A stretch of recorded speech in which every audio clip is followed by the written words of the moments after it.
Okay, what's up, everybody? Let's see. So we're going to be going over polygroups. I just made a little tube here just to kind of start things off and get straight to the point, and then we're going to go into an actual process of creating something from start to finish. Okay, so the reason I choose polygroups is because you'll see here when I mask this, you see that haze that's kind of on the outside edge there? So that is sort of unavoidable. I mean, as far as I know, it's because of the low poly. You can't really select the quads. You just kind of have to select the vertices around. And it does this, when you want to change the shape. But if you use face groups, you have a whole other level of control. So let's see. We're going to add some we got to click on Add Face Groups. All right, and then I left add face groups on, so it makes a new color. You don't want that. You want to turn that off, and then that way it stays the same consistency all the way through. Now we have this. All right, and when we duplicate it or clone it, and then hide the original, we're going to go back to the one we're editing and go to hide. Just tap on everything outside of what you just made. So we're going to tap on all the other face groups, and then we're going to hit delete. That leaves us with this right here, just the outer rings. And then when you go to mask again, give me just a second. All right, go to mask. Sorry, I'm recording audio over what I've already done. So you're going to tap, and it's just going to mask the whole thing, right? So tap each one. And then when you go to your mask settings, up at the top, you get this. You get like a nice clean ring instead of something with jagged edges. Now, if it looks crazy and doesn't look like mine, adjust your smoothness. The smoothness, turn it down. Because if you don't, sometimes it looks insane. All right, now we're going to bring back the original tube after we deleted the little panels we made. And now we have this sort of a shape. You can see the edges here look a little weird. I'm going to show you how to fix that. So we're going to voxel remesh them. I'm going to play around with it and see what looks right. First temp, too low. All right, so we're going to keep going, go a little higher. Still a little too low. So let's take that up, and that looks good. All right. Now what we're going to do here to clean up these edges, see how they look a little rough still? We're going to go up to the operations menu, and then you see relax by face group. You're going to do that just enough to get them sharp around the edges, then smooth it out a little bit, and you're going to quad remesh by clicking same. All right, you could go lower, but I wouldn't do it yet. I would clean the edges first and just kind of keep doing this until you get like a nice line around everything. Then you can click half. All right, and then now you're going to just smooth it out. You see how it has those lines running down through it still? Like, we're going to smooth those out. And I'm going to show you two ways of doing that depending on what your shape is that you're doing.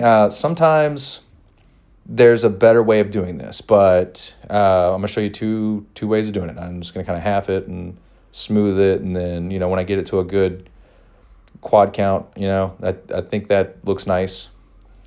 All right, so we are going to go up to, oops, sorry about that noise, the smooth, and I have a smooth sharp. I'm going to show you my settings for this. I cloned the smooth brush. If you double tap that, you can see clone. And face groups, I turned on. Now, I'll show you the other settings I have, which there's one I am going to change. I'm just going to kind of show you a couple things real quick. So these are the settings. I have everything set to on that. And that's the window where we're going to change something in just a second. But check this out. Okay, so now when you smooth, it's only going to smooth by the face group, right? So it's going to sharpen up the edges where each face group meets. Now, this is changing the shape pretty drastically. I know it's not much, but for what we're doing, it is. So I'm going to show you something else. I'm going to go back to this, go to filter, and then turn on face groups for protected areas, right? So now it's going to protect it, and now you see it's still smoothing sharp around the borders, but it's not affecting them as much. It's not overly doing it. And I turned on symmetry on both axes so that it just goes a little faster. And then now you can do the same to the tops. This isn't the way I would do this piece specifically. This is just me showing you a way to mess around with the different face groups as a way of doing this. Other more complex shapes, this would be a better way of doing it. But when it's real simple shapes like this, sometimes it ends up changing the geometry too much. So we are, I'm just going to do just a little bit here, and you'll be able to see the difference. Now there's no lines running through that top one, but it also kind of changed the shape all around some areas, so it doesn't look as uniform. So here's what we're going to do now. We're going to go back to quad, remesh. I'm going to turn my wireframe on. All right, and see, all right, so we're going to smooth, and then same, and then smooth, and we're going to do this a couple times until it's smooth and there's no lines running through. And see now, like it looks a lot nicer, a lot cleaner, and it's it's kind of a process. Oh yeah, there's still weird triangles because that's not subdivided. That had too little of geometry, so it made sharp corners along the whole circle. You subdivide it, and that fixes that. All right, so yeah, and like look at the shape we made, like pretty fast, honestly, and it's like a complex, not complex, but it's a more complex hard surface shape for something like Nomad, if you're not using polygroups. So let's go back and make a new tube. All right, now we're going to start to finish. We're going to do a little robot bee. So here you're going to play around with the divisions. This is going to, you're going to be able to see like what we're doing here. Add subdivisions is going to kind of round it out.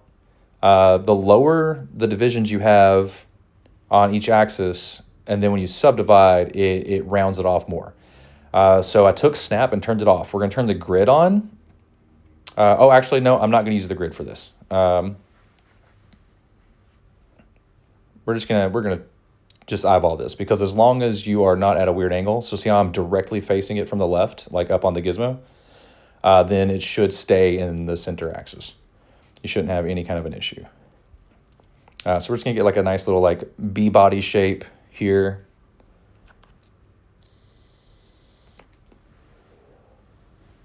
There are a couple moments like this where my screen recording kind of froze a little bit. I don't know why that happened. You can see it during an autosave at some point as well, but we're just gonna. It shouldn't cut out anything that's really important. We're gonna get through this. Okay, so right now constant density's on. When working with polygroups, I usually turn it off. See, so like now you can kind of choose the segments. Like the bee has the little black lines running through the body, so we're just gonna kind of choose the segments to match up what I think would be best for like a simple block out. And this is starting to look pretty good. I might subdivide it a little more. Maybe, I don't know. We'll see. There we go. Yeah, I think that looks good. And you can turn on B-spline too. It will help out with like a more uniform curve if you want. For this, it's not necessary. If I were doing like a longer shape, I probably would. Okay, so now, all right, we're in face groups. So we are going to choose the face group for the main color, the green, and we're going to tap the other colors. That gets rid of them, right? Now you're going to go to add face group, see a little plus, and then we're going to make this a little smaller than it originally was.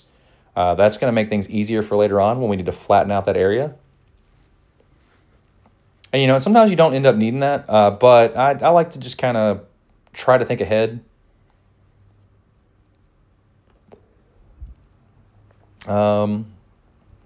All right, so we got our bee body shape now. Now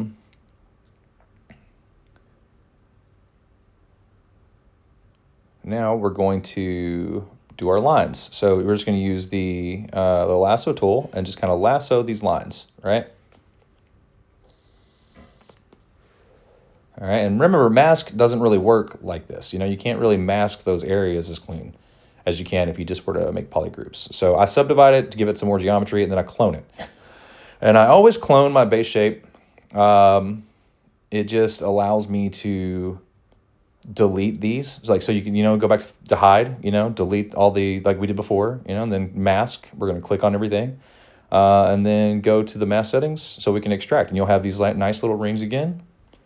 You know, same as before. This time it's a little bit of a curved shape though, so it's a little different than how we did with just a simple ring. And I'm going to subdivide those just to sharpen them. And then bring back in our original body. So, and we're going to delete the other one. We'll delete the little panels, then bring back in the body. And there we go, we got that. So I'm going to shrink those into the body a little bit. We'll do that again because I'm going to smooth the actual body underneath a little bit more, and that does shrink the overall size a little bit. Right here I kind of messed up. I started to smooth and relax, but it had those previous polygroups on there. So I go back. We don't want those. So here's what I do. I'm going to go back to the main body. I'm going to solo it. And then we're going to go back to face groups. And we're going to choose our main color again. And we are going to tap those blue lines. We're going to get rid of them now. We don't need them anymore. And that's going to make it so that when we relax and smooth, it doesn't stretch those pieces in the body. You don't want that. It'll create like a ringed effect instead of a smooth, like, overall object. So now what we're going to do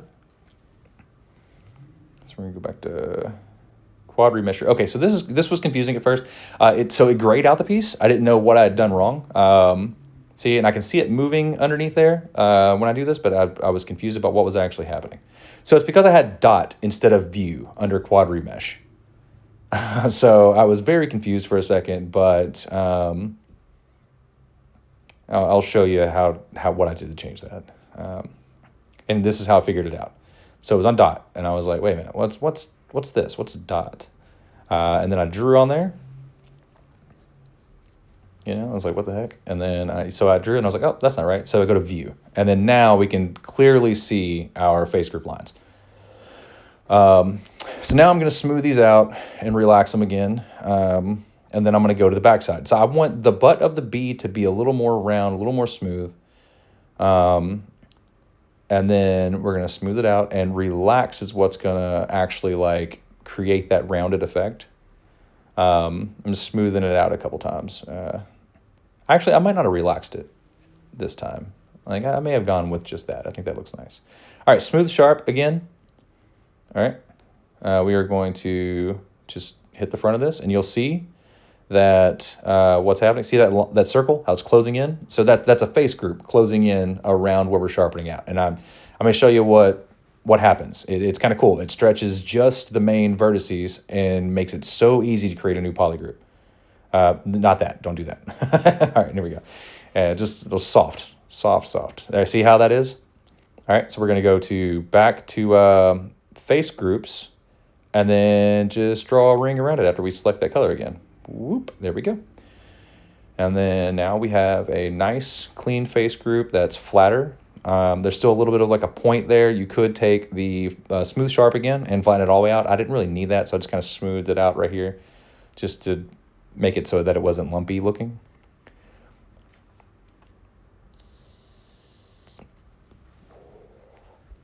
Okay, and then I'm going to click on those, bring them back in, bring them into the body with the gizmo.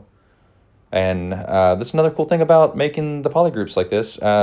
Even after you subdivide, as long as the geometry wasn't super complex for what you extracted it from, they should fit back very uniform together once you close them in. Yeah, like that looks nice. It fit the body again, even after smoothing and adding more, subdivision levels. So, all right, let's add a head. All right, and I didn't really like the way this fit, so I decided to trim. And here's another thing: when you trim, it creates another face group, and I'm going to show you right here what I mean by that. So we get directly to the side again, and then we're going to choose trim, and I'm going to go rectangle. I'm going to choose the main body, and then I'm just going to clip just enough to get the entire front section. Now we're gonna choose the head, and we're gonna do the same thing. I want the head to be a little bigger than the body, like just so it has like a little bit of that robotic bevel, like, you know, like where the two parts meet. Okay, so we're gonna solo this after well, actually, let's line it up first. Let's line up the head where we like it, all right? Right about there, looks nice. Maybe a little more right there. That should be good. And then, all right, solo it.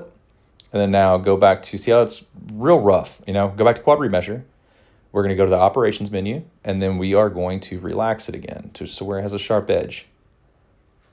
And quad remesh. I did something. I activated Siri or something. I don't know, but there's a little bit of a rainbow flash for you. All right, so there we go. It's clean again.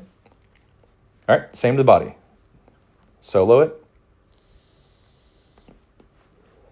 Relax it. Quad remesh it. And there we go. A nice smooth cut. Okay. And as you can see, like, you know, very simply, we got like a pretty unique looking shape, you know, like some cool design work. And, you know, we haven't done much, you know. This is why I really like working with face groups. It's just a lot cleaner and nicer overall, in my opinion, you know. And you know, and you can use face groups heavily for sculpting as well, not just modeling, and it's great. But this one, we're just going to focus on the more simple side of things. Whoops, I accidentally flipped the screen. Give me a second. There we go. Okay. Now, I'm going to show you something else on this. I for some reason, I see a lot of people kind of miss out on this. I would not use this for this specific operation, but you see this transform tool right here? This is cool. You can click on the object, see, look, and it just kind of lines it up with wherever you touch on the other primitive or the other shape you made. So, you know, normally with this specifically, I just would have lined it up because it was already dead center. But I just wanted to show you, you know, another thing that kind of makes stuff a little easier. Say you're doing a mace, a flail, you know, something like that. Like that is awesome. If you want to add like nuts and bolts to robots, very useful. And we'll line that up and symmetrize it later. You'll actually get to see where I get a little frustrated messing with that tail because I did that. But it's okay. All right, so, all right, yeah, we got a good little bee block out so far. Little robo bee. So let's get into, let's see here. Let's do, we're going to add some little antennas. All right, I'm just going to use a cylinder for this. And you can use a tube if you want them to curve a little bit, you know, whatever you feel comfortable with. I'm just going to use the gizmo for a second to get it kind of blocked in there and shaped up. And then I'm going to mirror that. So there we go. We got like nice little antennas.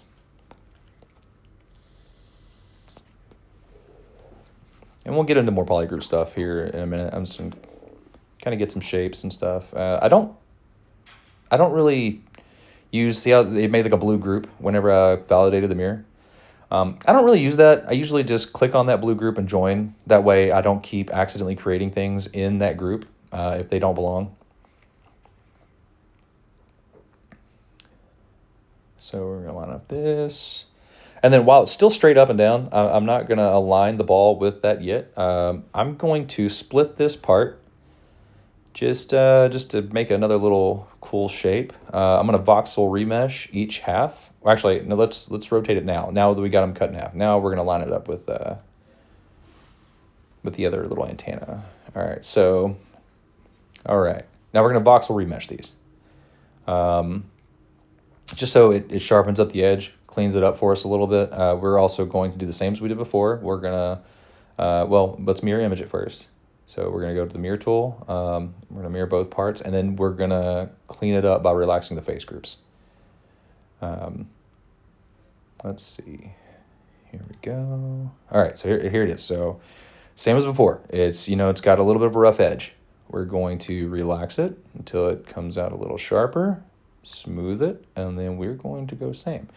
Now, this does create a bit of a flaw on the edge. I'm going to show you what I mean. I'd see I'm backing up now because I realized it. I'm gonna zoom in on it. That right there, it doesn't really make a uniform circle because just that dash. All right, so it's not that big of a deal for me.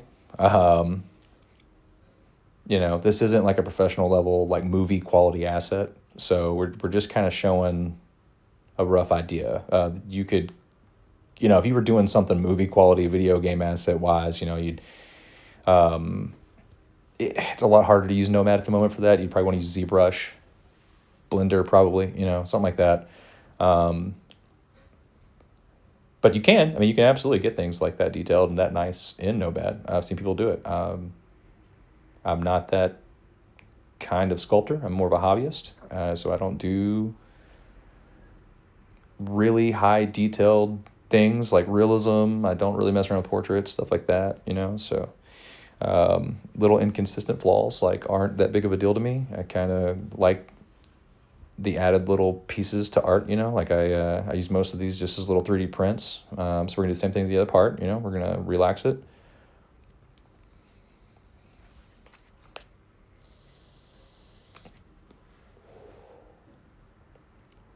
And outside of 3D prints, I do also like sometimes pose these. I'll export them without the background, and then I will draw over them in Procreate. Incredible drawing app if you don't have it or haven't heard of it. I'm sure you have. If you got an iPad. I still feel like everybody's using it these days. The screen froze again right here. I'm not really sure why. It's not Nomad. Nomad didn't freeze. It was my screen recording for some reason. Like just created a long pause. All right, so we're gonna quad remesh that. Get a nice clean edge. We're gonna do it again just to make sure we get that nice edge flow.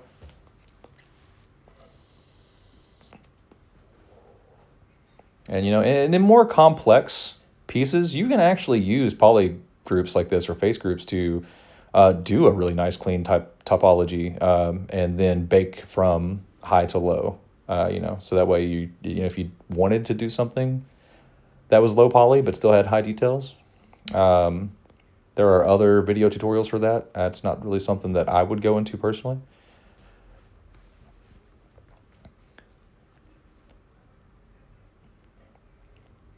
All right, so there we go. We got some little cute antennas for it, Now let's check its perspective view instead of its orthographic.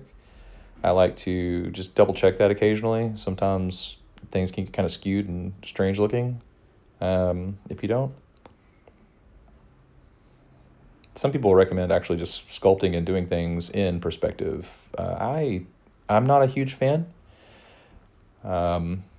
Because the perspective it changes according to the distance from the camera. For like portraits and stuff, probably a smarter idea to do perspective sculpting. But so we're gonna add some eyes. All right, so I always line up. So see the gizmo, like all the arrows. I try to line those up with the direction from the center of the object I'm aligning it with. It makes things easier depending on what you're trying to do. But it's like if I were to flatten those eyes a little bit and push them in, it would make it easier to have it aligned with the center. That way it flattens according to where the center point axis is. But it's not that important. It's just a easier way to kind of just keep your workflow simple. All right, so all right, and again, see that it's the blue group, the dang blue group. It made all these things in the same group. I didn't realize it just then, but I joined them.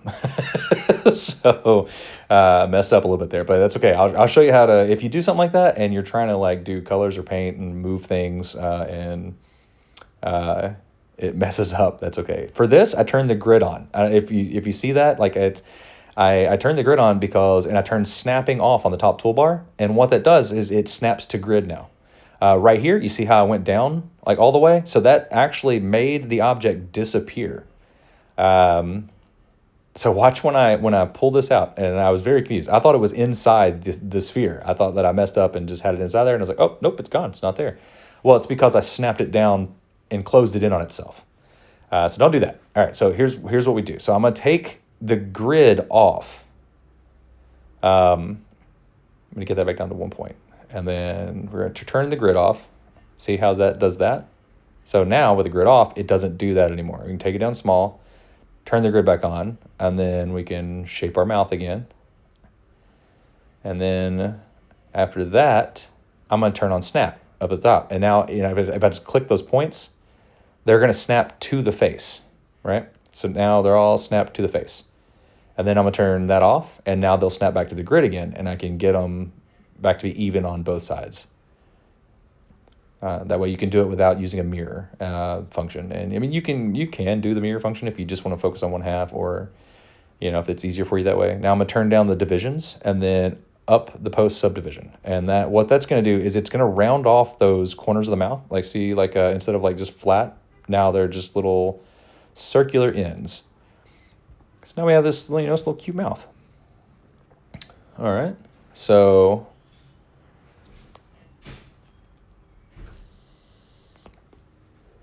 from here, we are going to, split here. All right, so we're going to use lasso tool, and I'm going to split the eye from the other pieces that we accidentally put into that group. So now we are going to clone the eyes. So hang on, I didn't clone them. Clone the eyes, and then we are going to choose the main head and then the hidden layer. And I'm going to voxel remesh those together. And so you'll see where this is when I voxel, oh, crazy, right? It looked so crazy around those edges. All right, we'll do it again. All right, that's better, so I think we can push it a little further. And this is going to put your poly count really high. We're gonna fix that though. So all right, that's a lot better. That I can work with. So we're gonna do the same things we did before. We're gonna go to quad remesh. We're gonna go up to our operations menu, and we are going to relax and smooth. And we're just gonna do that. Hit same and just do that a couple times. Sometimes that operation of quad remesh will get stuck loading for a minute. Just give it time. It'll usually self-correct. So see, still looks a little rough. That's okay though. We're gonna relax. We're gonna smooth. Oop, there it goes, smooth.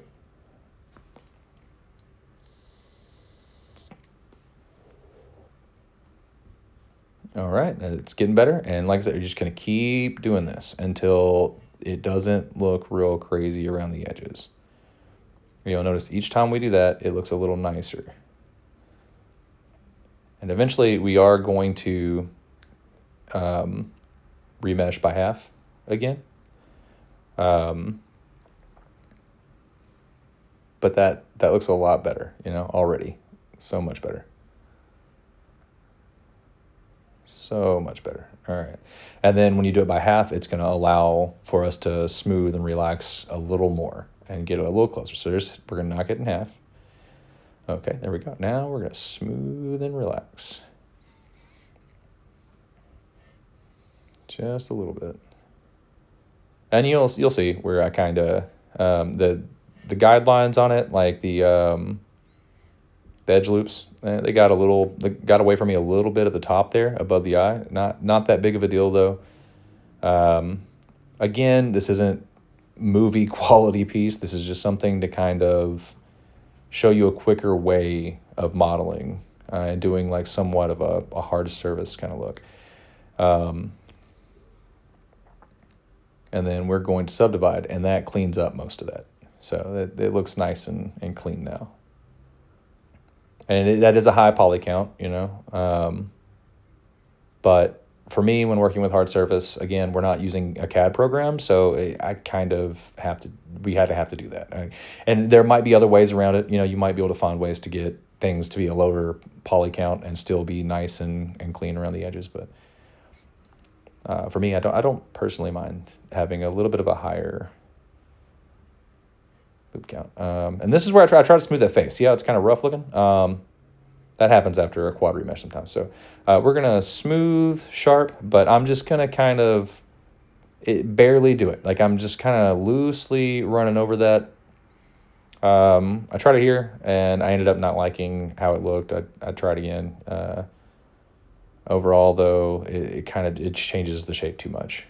So I chose not to smooth that. Eventually, I'm just going to subdivide that to kind of clean the edges up around the top of the head there, where it meets the body. All right, let's move forward until I smooth that face again. All right, I mean, you look at it already. You know, it's already looking nice. It's already coming together. All right, so now I'm going to choose the inflate tool, and I'm just going to add some little cheeks here. Like this is more, like this is less a hard surface thing, more of an organic modeling thing, but kind of like to add those like cute little characteristics on these characters. And then I'm going to smooth that down a little bit with the regular smooth, not the sharp smooth. You don't want to use sharp smooth. It'll basically just flatten it out. So, all right, there we go. Nice little cheeks in there around those mouth edges there.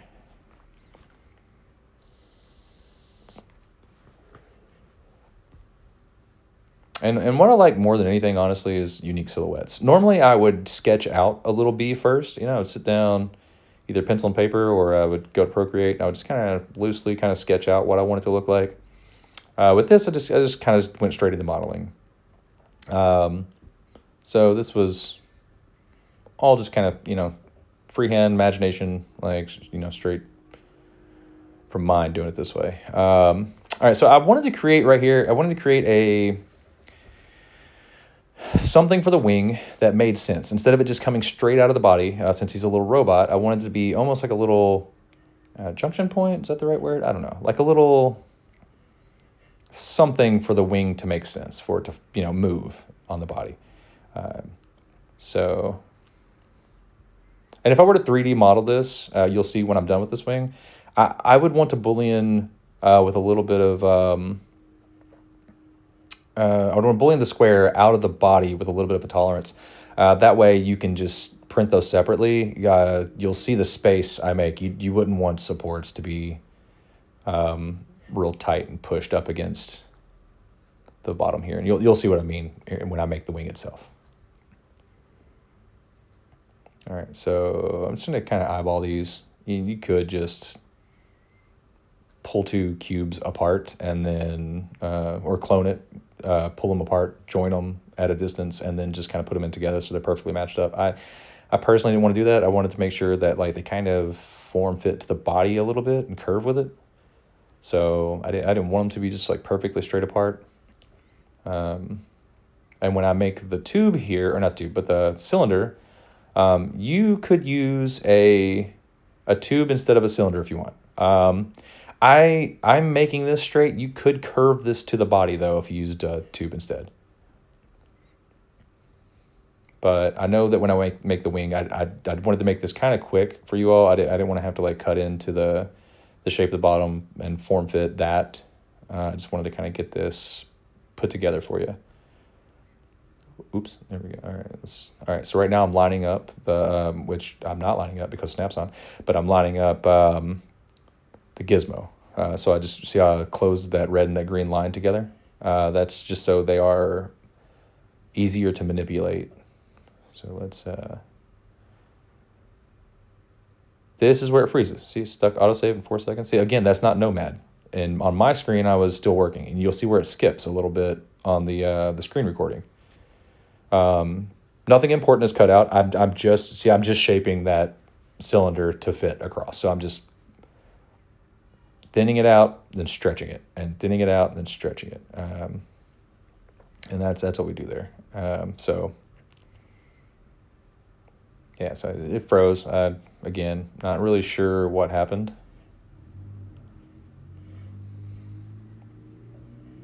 Should probably do some elevator theme music here or something. This actually is a lot longer than I remember seeing it. There we go. All right.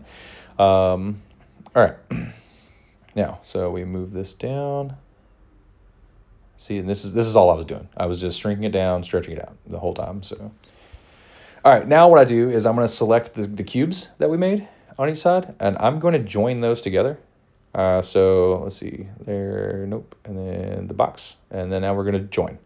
All right. And then we are going to mirror those across and then do the same thing for the little tube there.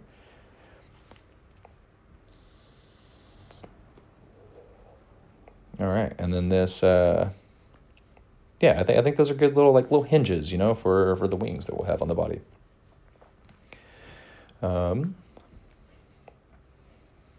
Let's see here. Let's do. I turn my lazy stroke up a little bit on crease. You'll see how clean it is when you do it that way. See how it has that little drag behind it, little red line. That makes creasing things so much easier. So I'm telling you now, if you don't have that on, it is such a complicated thing to do. I don't know, maybe someone who has like a crazy steady hand can do that real nice, but it's the lazy rope stabilizer is a godsend. It makes it so much easier. So yeah, I think that was good. All right, so on the tail here, I don't like that sharp point. And this is what I was talking about where I run into the issue where I use the transform to put it on there. If you want something dead center of the plane, then just don't use the transform option. You'll want to just put that into place on its own.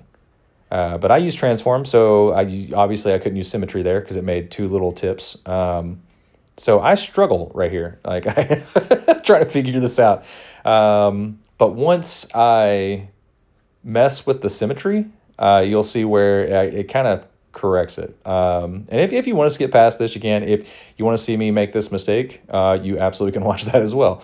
You can see me kind of figure it all out because I was kind of baffled. I was like, I don't know what's going on. Why does this go from round to just mashed? What is it doing? It took off density. It took off.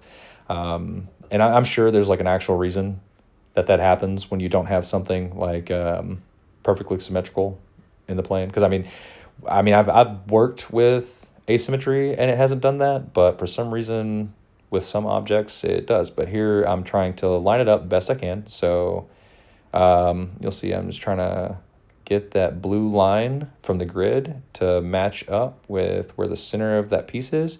And then now what I'm going to do is I'm going to go to mirror. I'm going to yes, and then I am going to go down to voxel remesh. I'm going to voxel remesh that because you don't want a duplicate object inside there. And I don't know if it made one, but there was a chance it did. So just voxel remesh it to play it safe. Now we're just going to smooth and relax. And now, see, okay, that's not as bad. Like it creates a bit of like you see those little almost like corners, but that's okay. Like that absolutely, you know, I can work with that. So we're gonna keep smoothing. Yeah, it's not going crazy anymore. So I try to smooth this way too. I didn't really care much for the way that turned out though. So we go back to quad remesh, smooth, relax. And there we go. And it's starting to look a little better.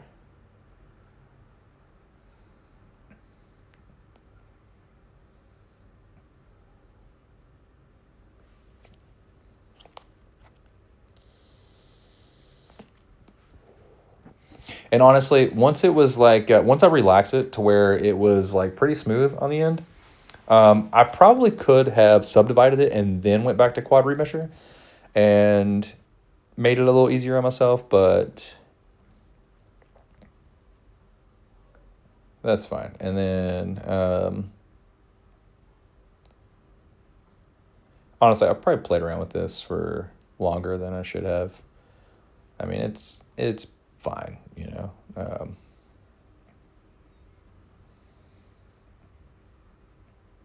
But I don't know. I wanted it to be a nice little bubbly, smooth look. Yeah, and there we got it. You know, like, we got a little closer.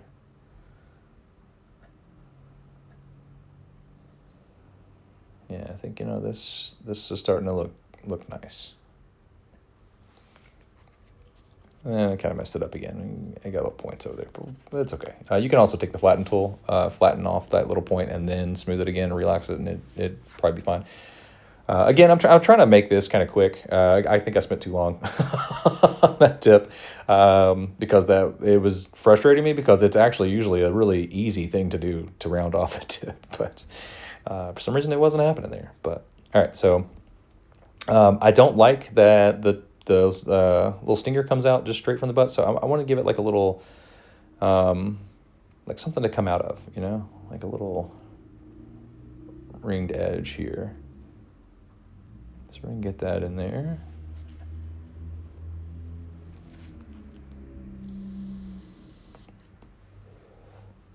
I'm just going to kind of line all this up.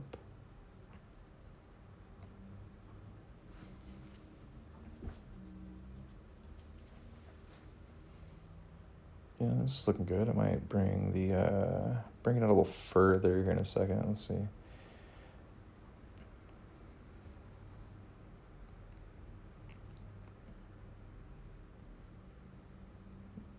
Let's get a subdivision up. Yeah, let's make it a little rounder looking. Yeah, I like that. Everything's so sharp that let's make that a round piece. All right, and then okay, let's see here. So yeah, this is starting to look really good.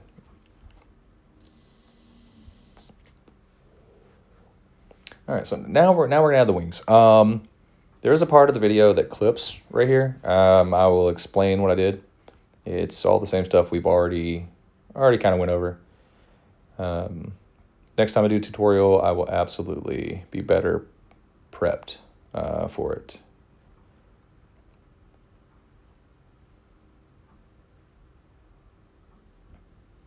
So let's get like a wing size that we want to do. And then I'm going to raise the divisions up on this. All right, so here's what we're going to do. So we're going to take the mask on this. Let's get the wireframe back. We're going to take the mask, mask select, and we're going to choose the polygon. So what that's going to do is it's going to allow us to just kind of loosely build up a shape. And you can see the white dots. So if you double tap or tap those, it makes them, see, like they're sharp now. So you can use this tool for lots of really cool shapes. So let's get like a decent shape in here. I'll play around with it for a minute.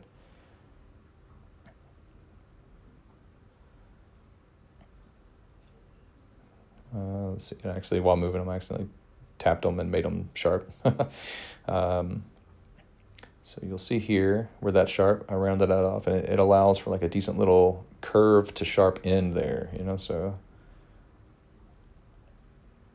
And I don't end up liking the overall shape of this wing, and I will show you what I did to kind of correct that. I don't like how small the top piece is, but once we actually get it blocked out, I'll change that. I just want the overall base shape. All right, so we mask that. All right, so now there's a button up there that says convert, and that's a convert to face group is why that little icon's got the little rainbow. So it's mask to face group. You're gonna click that. And you're going to convert it to face group. Oh, a little bit of a screen freeze again. That's okay, though. We're going to convert it to face groups, and this is going to happen. All right, so it goes to that. All right, so after you hit that convert to face groups, it's going to look a little crazy. You're going to do the same as you did before. You're going to go up to the relax, and then you're going to relax it, and then quad remesh it. Relax it, quad remesh it.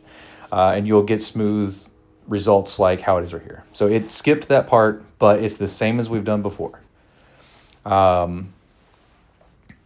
So now what we're going to work with is we are going to, might have froze again.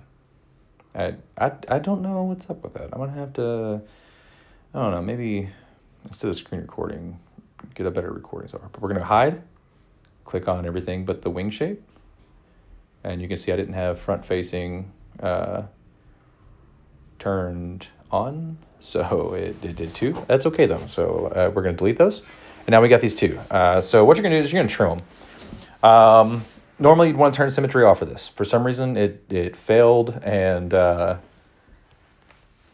didn't cut both of them, but usually if you do symmetry like this, it would cut both sides. But it didn't do it, so I lucked out. But normally you want to turn symmetry off and then cut that like I did with trim. So we're going to do the same thing. We're going to mask, tap, extract. You're going to play around with the smoothness until you get something you like, and then extract it. We're going to delete that little plane that we had underneath right there, and then now we have the wing.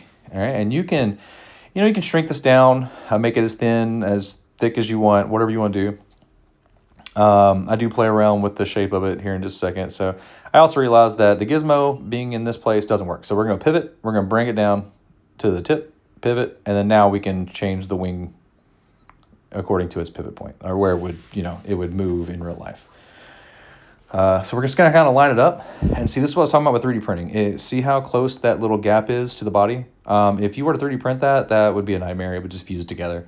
You'd have to have supports touching that, and you don't want that. So if you were to 3D print this, I would recommend kind of cutting the two square shapes and make that one piece and cut the squares out of the body. All right, so then now we got this lined up. We are going to, all right, so this is where, let's see. All right, let's mirror image this. There we go. All right, so I'm going to quad remesh it. We're going to kind of lower the poly count on this until we have, you don't want to do it so much that you lose its shape, but take it down quite a bit. And I don't like how thin they are at the top. So we're going to mask and reshape. And let me show you how we do that. All right, so we're going to choose the lasso. I don't know why I clicked on rectangle there. All right, so we're just gonna select that with symmetry on, so both sides are chosen. All right, we're gonna blur, slide that slider over until there's like a nice gradient, and then invert. Now, what I'm gonna do is I'm gonna widen out that wing with the gizmo. So we're gonna put the gizmo in place to, it's gonna be aligned with the wing on one side. All right, so again, you wanna turn symmetry on.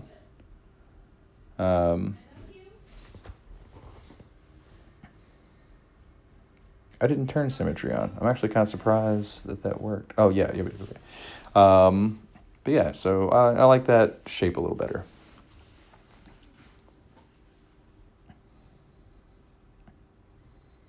Okay.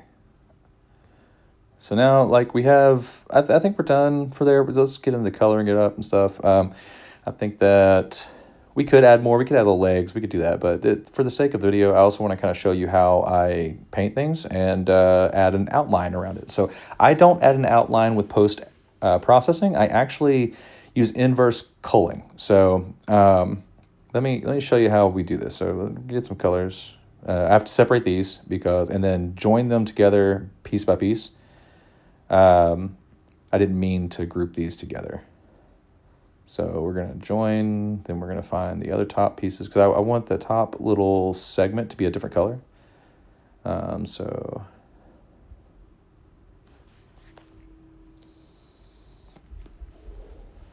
going to join there. All right, so that should be it. I think that's all three. Yeah. And then I am a dummy and grabbed the blue and thought that would pull it out, and it did not. So I had to backspace or undo. Then grab each one, pull it out of that group, and then I delete the group itself because there's nothing in it anymore. Okay, so there we go. Yeah, everything looks right. All right, so now we're gonna paint, and I'm gonna paint the bottom part black. Paint, and now it's just, yeah, it's looking nice. I think I want the tail to be black too, like the little stinger. Yeah, okay, let's make the little stinger black too. Yeah, I like that. Okay, let's get some yellows in here. I'm normally not a fan of like really bright yellows unless they're like accent colors, so I usually go with like a little bit of more of a mustardy kind of yellow. Let's get those in there.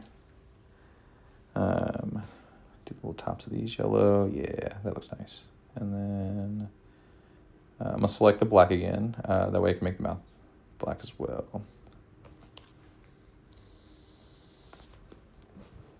All right, for this piece, I want to add a little bit of an accent color. Nothing crazy, but then we're going to select that same yellow as before, bring it down into the orange a little bit, just to kind of break it up so it's not just the same yellow and black all the way through. And same with these. We'll make those same color. The little post inside there, let's make that black. And for the wings, we are going to change these, but for right now, let's just place them as like it's kind of like a lighter blue. All right, we're gonna make these translucent. Let's see here. Yeah, okay. All right, so we're gonna go to refraction. That's gonna make them clear, and paint glossy. I don't like the actual index of refraction on something like this, so I'm going to take that all the way down. See, I can see all the way through it. We're going to use the glossiness and roughness down at the bottom to actually change that. So I'm going to make the outer surface a little bit less glossy. All right, so then the inner surface, we're going to change just the blur, what you see through it. See how it just kind of blurred that out a little bit? And that's it. That's what I'm going to go with. Oh yeah, absorption. All right, so this right here is the color that it will absorb. You don't have to do this. I like this though. I like choosing the color, and then the factor underneath of it is what controls how much is being pulled in. So yeah, I kind of like the way that looks, the overall feel.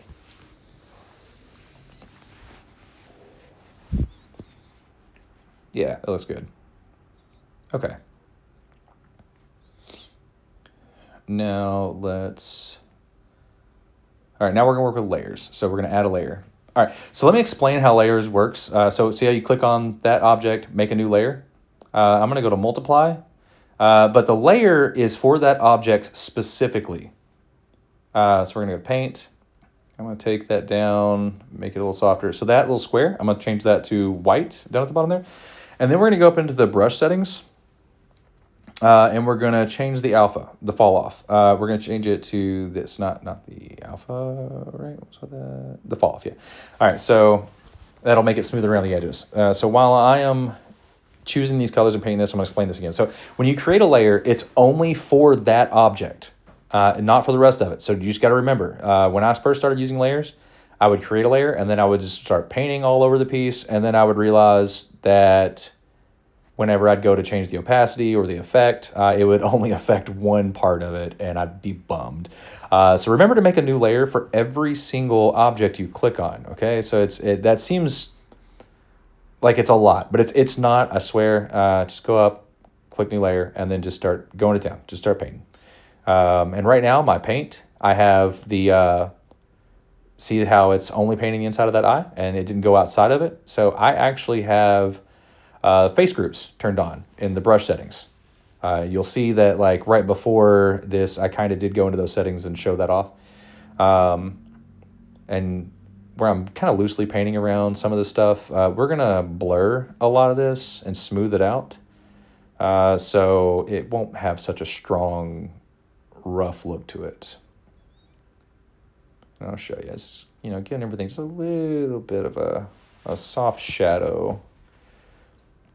All right, so we're going to take smoothness all the way down. If you don't take that all the way down, it is going to smooth out the actual geometry of whatever you're working on. So you want to make sure it smooths all the way down. And see how it's just kind of like softening around the edges of these things? See how it doesn't look as rough around the brow line that I did? To kind of smooth this out. And here I'll show you. So after we're done with this, we'll click on the body. All right, yeah. And then, actually, before I click on the body, let's go into the layer settings again. And then now we have a slider, and we can just kind of slide how strong that layer effect on it is. And I kind of like that. So we're going to go merge down. And you don't have to merge it down. You can just add a new layer if you want. I just merge it down because I know I'm not going to be doing too much to this piece. Before we go to the body, let's add some pink. All right, so we're going to do pink on the cheeks. I made a new layer for this as well. We'll go with real light pink at first. And this is just for a little bit of like a touch of like a rosy cheek. All right, smooth it out, and then we're gonna choose like a deeper shade of pink. All right, so we're gonna go a little deeper with that, and then just kind of barely touch the top part right here, and then let's smooth that out again. And now we got some little rosy cheeks. Okay, now we're gonna, see where I like that right here.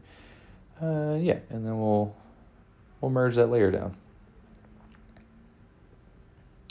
Or actually, no, we'll just go to the new body art. So the body, again, make a new layer, multiply, and then we're gonna start adding to that.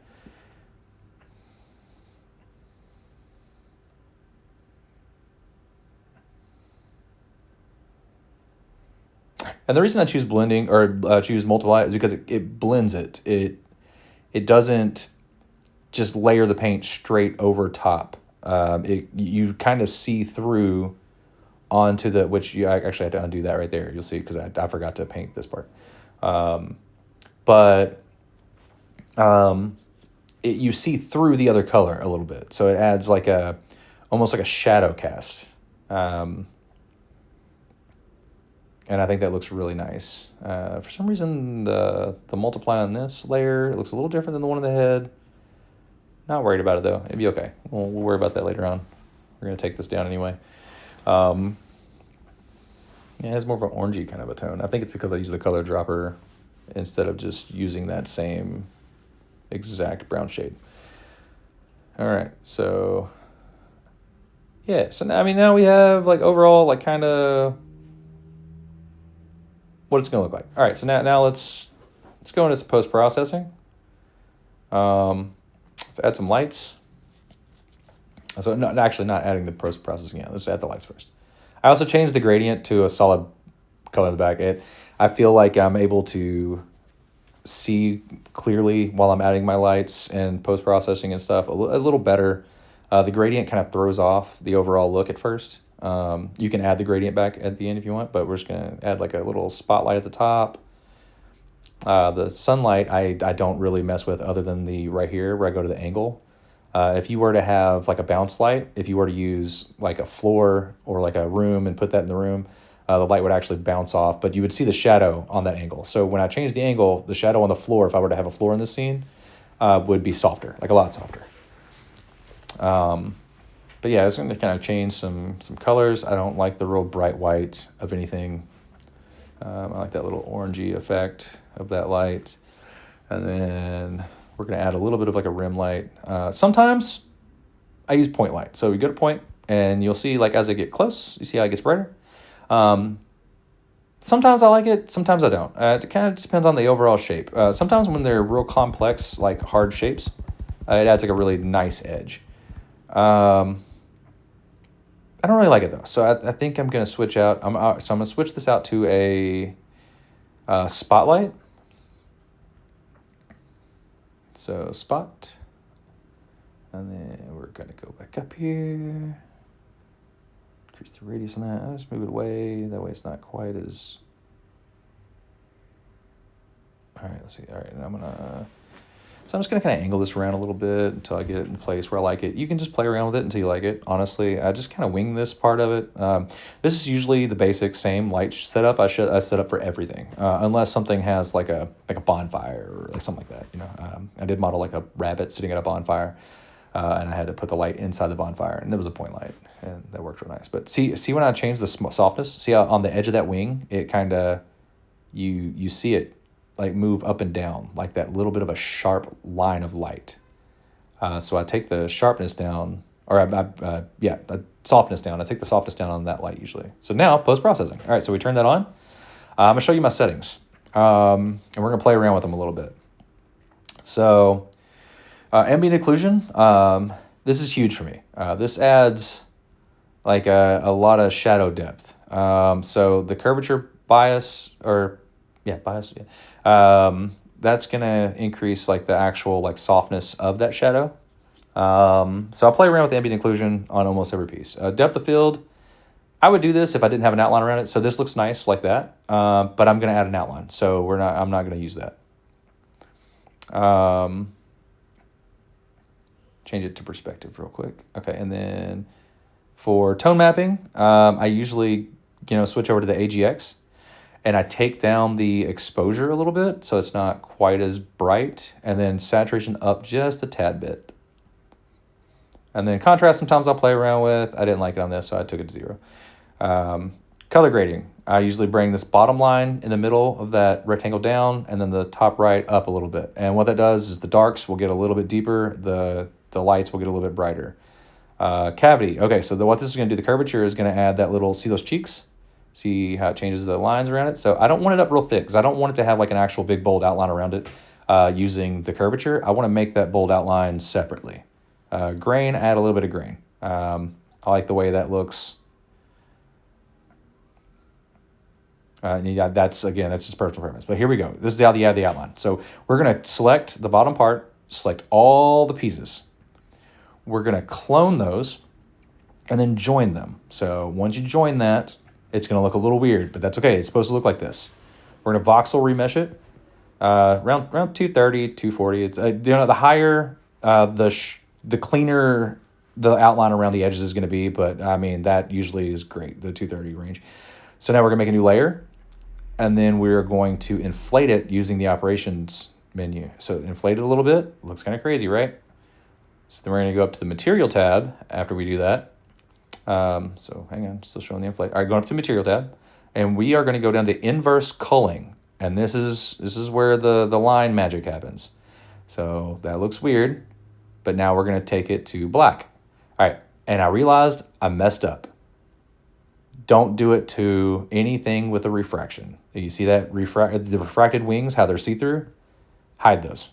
And then make sure they're not selected when you choose everything. So do it all again.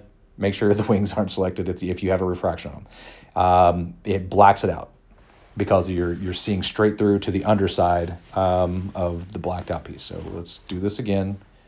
Make the new layer, merge that. And then we're going to inflate. And then that looks way nicer. See that? And now we're going to inflate a little more.